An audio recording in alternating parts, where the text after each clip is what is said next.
Rekapitulasi suara bebas intervensi kita lanjutkan. Saya masih bersama Pak Jerry Sumampo dan pemirsa di rumah jika ingin berpartisipasi bersama kami dapat melalui nomor telepon yang tertera di layar televisi Anda.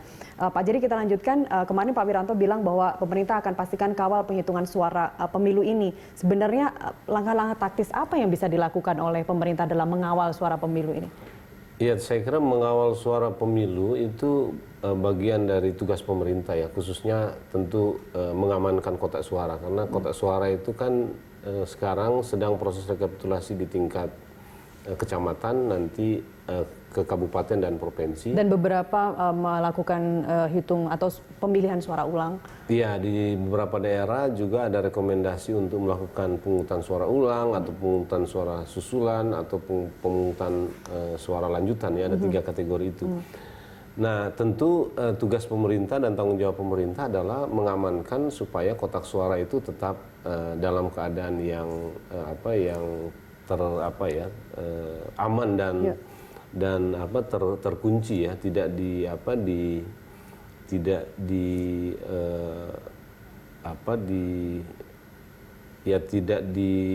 dimanipulasi ya, atau jatuh ke tangan oknum-oknum yang tidak bertanggung jawab yang kemudian bisa membuka isinya dan merubah gitu. Saya kira itu tanggung jawab yang paling penting. Yang kedua, saya kira pemerintah memang punya tanggung jawab untuk memastikan proses ini berlangsung aman ya.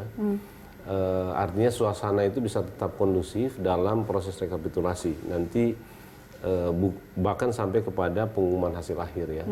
Karena memang suasana sosial politik kita sekarang nggak terlalu baik ya kan, dan bisa saja ada tuntutan-tuntutan tertentu yang berujung kepada hal-hal yang mungkin sifatnya anarkis ya. Ini yang harus diantisipasi oleh pemerintah. Dan itu isunya akan terjadi tanggal 15 Mei nanti akan ada ancaman people power dan lain-lain ya.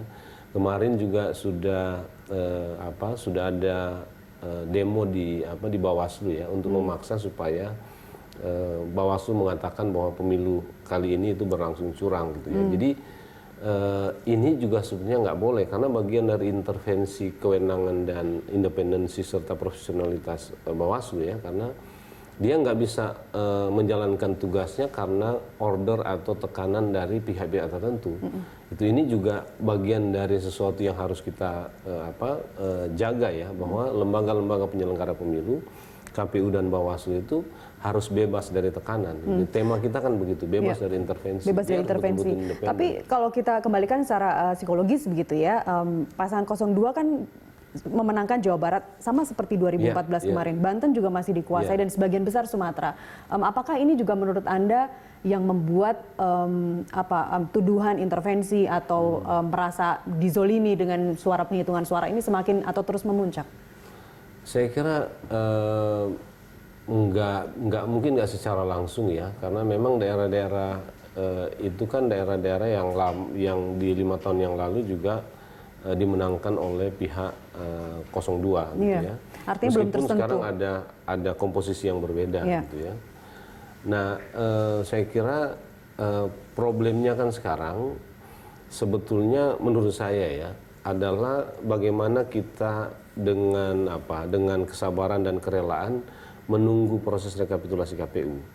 Dan jangan karena kita tahu misalnya posisi kita kalah lalu mau membuat berbagai macam isu dan persoalan supaya proses rekapitulasi ini selalu terganggu gitu. Kalau spirit seperti itu saya kira nggak boleh gitu, nggak bisa gitu.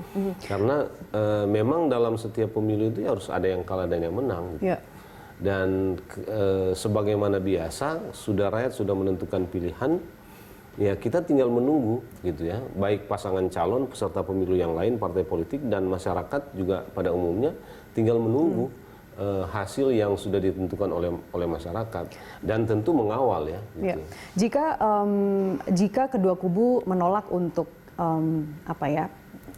bukan menolak sih, tapi ya belum bertemu untuk sampai saat ini, atau menolak hasil rekapitulasinya dibuka, diaudit secara terbuka begitu. Apakah ini perlu dimulai dari parpol, Pak? Parpol juga kan kebanyakan pada menggelar penghitungan suara secara internal ya? Iya, dia punya data data masing-masing ya. Karena itu sebetulnya kan kalau mau misalnya di masing-masing pendukung itu ada partai politiknya. Saya kira masing-masing pendukung juga punya saksi di TPS dan mereka punya data. Soal kita sekarang adalah kejujuran terhadap data yang kita punya, gitu ya. Kalau memang data kita menunjukkan kita kalah, ya kita harus akui gitu. Nah, jangan karena data kita kalah, sekarang bagaimana membuat situasi, bagaimana mendelegitimasi KPU dan mendelegitimasi dengan sendirinya juga mendelegitimasi hasil, dan sehingga mungkin ada harapan bahwa pemilu ini akan diulang gitu, karena karena berbagai macam persoalan yang dituduhkan itu memang betul-betul bisa dikatakan masif gitu.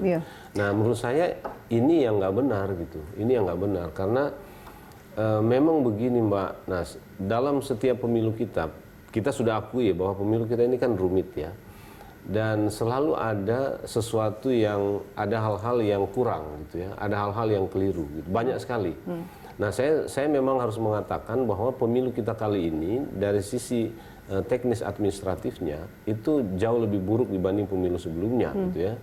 Proses hari H-nya itu terlalu semeraut ya, tetapi ada sisi-sisi lain yang menonjol dan harus kita apresiasi. Misalnya partisipasi masyarakat itu diprediksi jauh lebih tinggi, gitu. Bahkan angkanya jauh lebih tinggi dibanding dengan target KPU 192 juta pemilih itu bukan jumlah yang kecil. Betul. Gitu. Jadi ini sisi lain yang harus kita apresiasi. Karena itu saya kira nggak begitu mudah melakukan proses delegitimasi terhadap hasil pemilu ya. Karena apa? Karena rakyat sudah menentukan. Gitu. Nah, sebetulnya yang kita dorong termasuk kepada pasangan 02 ya. Kalau ada kecurangan, kalau ada kekeliruan atau ada kesalahan, ada ketidakprofesionalitasan KPU dan ketidaknetralan KPU penyelenggara, dia diprosesnya secara hukum. Gitu. Kalau data-datanya ada, itu kan kuat gitu ya. Jadi pihak-pihak yang memang melakukan kesalahan dalam proses pemilu ini, baik KPU atau pihak-pihak lain, itu biar mempertanggungjawabkan apa yang dia lakukan gitu, atau ketidakmampuannya melakukan atau kelalaiannya dalam menjalankan proses pemilu gitu. Jadi sebaiknya itu yang kita dorong gitu. Kita juga mendorong itu. Memang KPU ini harus dievaluasi betul ya, termasuk tentu sistem pemilu kita sudah banyak dikemukakan ya. Betul. Gitu. Belum lagi dengan 139 petugas pemilu, di situ ada polisi, ada KPPS. Itu juga satu problem kita ya. Artinya itu juga harus dihargai ya, bahwa ada banyak orang yang memang all out di luar sana, bekerja secara sungguh-sungguh bahkan sampai mengorbankan nyawanya gitu ya. Gitu. Kalau ini nggak dihargai kan repot kita ini. Gitu. Sepertinya arahnya akan dari kedua kubu ini, entah Pak Prabowo atau Pak Jokowi. Kita tunggu berikutnya nanti seperti apa. Ini yang mungkin kita dorong ya, kan ada pihak-pihak tertentu, ada Muhammadiyah gitu ya, ada NU yang sudah mengambil inisiatif untuk mendorong proses rekonsiliasi. Saya kira ini kita dorong terus saja supaya inisiatif itu dilakukan mendekati pihak 02 dan 01 untuk yang paling penting sebenarnya Mak Nas, menurut saya adalah Jokowi dan Prabowo itu segera ketemu. Gitu. Ini akan menunjukkan bahwa mereka memang tokoh-tokoh bangsa yang harus menjadi teladan kita gitu.